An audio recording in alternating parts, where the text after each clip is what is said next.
சிம்சோனின் கதை உங்களுக்கு தெரியுமா? அவன் பிறக்கும் முன்னமே தேவன் அவனை தெரிந்து கொண்டார்.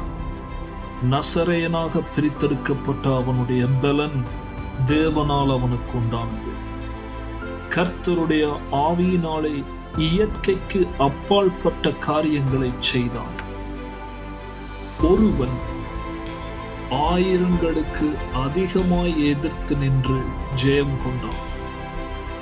ஆனாலும் கீழ்ப்படியாமை, தேவ பயமற்ற பலனும் ஜெயமும் அதிக நாள் நீடிக்கவில்லை.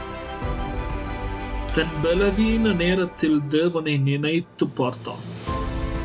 ஒரு கடைசி ஜெபம், கடைசி கிரிகை, தேவன் அவன் சத்தத்துக்கு பதிலளித்தார். கர்த்தருக்கு பயப்படுதலே மெய்யான பலன், ஞானத்தின் ஆரம்பம்.